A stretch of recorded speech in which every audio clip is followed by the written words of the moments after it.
What's up, guys? Ghostboy here, and as you can see, new drip from my cousin for Christmas. Thank you for watching. And I'm here with my second to last video of the year, and that is my top 10 favorite EPs of 2022. I really kept track this year of everything I listened to. You know, whenever I listen to a new release, I just write it down on my list of releases I listened to this year. And I had enough to make a top 10 EPs list. You know, not many people are really doing this.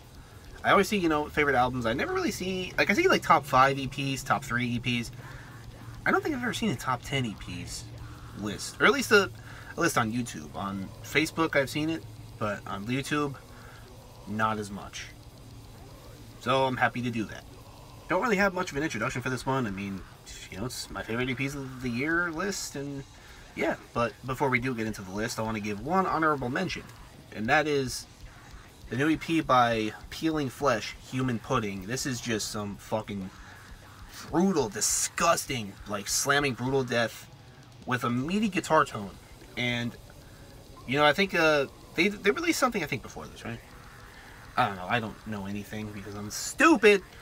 But I think this is one of the bands that formed. I think Enter Strangled broke up. And I'm glad that this is one of the bands, especially compared to Orphan. You know, and Cell's pretty good, but Peeling Flesh are my favorite. This album is just disgusting as fuck. It just, yeah, it's just filthy. I love it. It almost made the list, but, yeah, a couple albums beat it. Alright, now we get into the list. And starting off this list, we got The Homies, The Local Boys, Cranial Damage with Kinetic Ends. This EP is just powerful as fuck. Cranial Damage are one of the most unique bands in the Jersey scene because they take elements of just about every metal subgenre and put them into one punishing sound. They don't play a specific style. They just, you know, mix everything and it all comes together and does not disappoint. And Kyle, dude, he's a fucking riff machine, man. I love that dude's riffs. Regardless of what style of metal you're into, there's something in this EP for you. Check it out if you haven't already, because, dude, Cranial Damage, man. Oh, these guys, they're going places. I just know it. Number 9. That's not 9. Number 9 is Halcyon Wander, Isolate. An EP with its own aesthetic. Now, I'm not sure what that aesthetic is, but there is one nonetheless. I can feel it. I remember hearing this when it first came out, and I was vibing just the entire time. It just gave off such an incredible atmosphere. Like, a nice summer night, and a cloud in the sky, and you just hear this. Halcyon Wander kind of sound like a fusion of Dayseeker and Invent Animate, where it takes the atmosphere that Invent gives off, along with those prog riffs and those pop choruses. You know, it's just a vibe the whole way through, and that's why I enjoy it so much. Coming in at number 8 is Great American Ghost with Torture World. Not really much to say about this EP, it's just classic Great American Ghost, now with clean vocals. It has the hard-hitting delivery of their previous work, the instrumentals sound huge, and you can hear a massive death metal influence as well. And it makes for a violent sound. It's also clean vocals. This EP is just so damn good. I love Great American Ghost, and yeah. Number 7 is our first of 2 MySpace Deathcore Revival EPs, and that's, the first one is Tracheotomy with Dissimulation. This is just some absolutely filthy fucking deathcore, bringing back that gritty MySpace sound. The production is fucking clean as shit, and the guitar tone. I don't think I did that right, but it's such a good tone. They're also from Florida, which makes sense because the deathcore scene in Florida is pretty damn strong, if I say so myself. If you like old school Chelsea Grin or Suicide Silence, then this EP is for you. Listen to it, or I will beat you with the Dark Saber. Number 6, Cruel Bomb, Man-Made. Some fucking badass thrash metal from Pennsylvania. Cruel Bomb are one of my favorite bands in modern thrash because they take the genre to its very core. Face-melting riffs, along with brilliant songwriting about nuclear war and fighting and shit, and punishing delivery in the choruses, especially for Dogs of War and Bomb Squad. Oh, I love those 2 songs, man. And I love Brandon's voice. He has the perfect voice for a thrash band. When you take all that and put it together, you know you got something good. If you like bands like Power Trip or Municipal Waste, then you're doing yourself an injustice by not listening to Cruel Bomb. Go do it. Starting off the top 5 is Void of Vision, Chronicles 2, Heaven. You really can't go wrong with a progressive metalcore release for the most part, can ya? Well, this is more than just that, as Void of Vision also uses electronic and industrial elements to sound a little more balanced, I guess. But the energy is also, you know, really high, and it makes the listening experience 100 times better. And I don't know what the... Fuck, what are those things called? When you got the... If you listen to the song, you know what I'm talking about. But I like those kind of background vocals that you hear in songs like this. And I just think it's used to the full potential of this fucking EP. It's just amazing. And it's also gentastic. I don't think I mentioned that because I'm still talking about the thing. And yeah, it's just a fantastic EP. And I still have to listen to the other two because I know this is a whole trilogy. But this one is just fantastic. And yeah, that's it. Number 4, Bleeding Through, Rage. I'm gonna be honest with y'all. This may be my favorite thing Bleeding Through has ever done. They have seriously outdone themselves with this shit.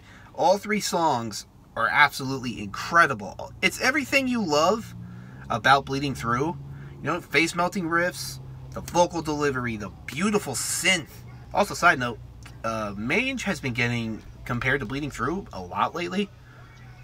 You know, that's pretty cool. I promise that's not biased. I don't do that shit. But this EP is just so fucking fire, man. Like I said, it's everything we love about Bleeding Through. But in my opinion, done in the best way possible. Number 3, my favorite MySpace revival release of the year, A Winter's Remorse, Memoirs of a Broken Mind, are fucking boys. Yeah! A Winter's Remorse give us a little twist on the whole At the Gates core revival thing. Instead of At the Gates style riffs, they have more of a Dark Tranquility In Flames influence on their riffs, giving an almost refreshing sound to deathcore, at least for me, because I haven't heard any other bands in the genre do that. Let me know in the comments what other bands in deathcore have done that, because I know for a fact there are more. Regardless, I just love this EP, man. It's another one of those that capture the raw sound from the OGs with clean production and kick-ass riffs. The revival is going strong, and hopefully we'll get a lot more shit like this in the future. Number 2. This is the second year in a row that this band releases something and makes number 2 on a list. If you guys see the thumbnail, then you would know who I'm talking about. That's Downswing with New Lows. After 2 long years, they finally put out more shit that wasn't just a single. Downswing are hands down one of my favorite bands of all time at this point. This EP basically takes everything that made all their previous releases great and combined them together. They took the heavy as hell and hard-hitting sound from Dark Side of the Mind and those beautiful choruses from Good Intentions and combined them into one sound that just gets my blood pumping, man. This is without a doubt the best EP Downswing has ever put out, though it's not the best piece of music. That award still goes to Good Intentions. But this is their best EP, and it's my second favorite EP of the year. Number 1. This is a band I just discovered this year, and absolutely fell in love with. My number 1 favorite EP of the year. Floya. Fluorescent. Wow. Holy shit. Let me tell you guys, this shit right here, just do this. Picture yourself on a tropical island.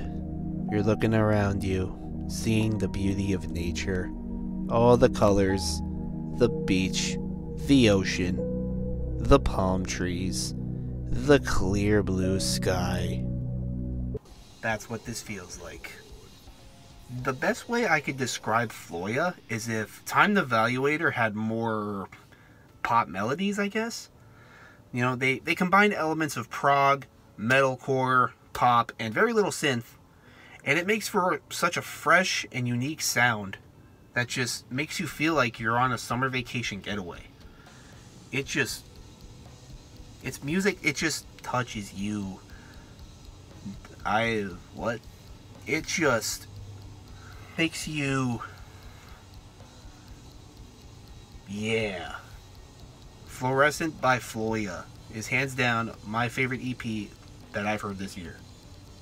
And that does it for this video, guys. If you liked it, drop a like. If you disliked it, drop a dislike. I don't care, I can handle it. Hell, I think my disappointments of the year video probably got more dislikes. Because when I shared that shit on Facebook, a lot of people were triggered that Motionless in White and Chelsea Grin were on that list. But, yeah, you know, just butt hurt. Yeah. But, you know, let me know, guys, in the comments what your favorite EPs are. Let me know what your least favorite EPs are, too, you know. Fuck it.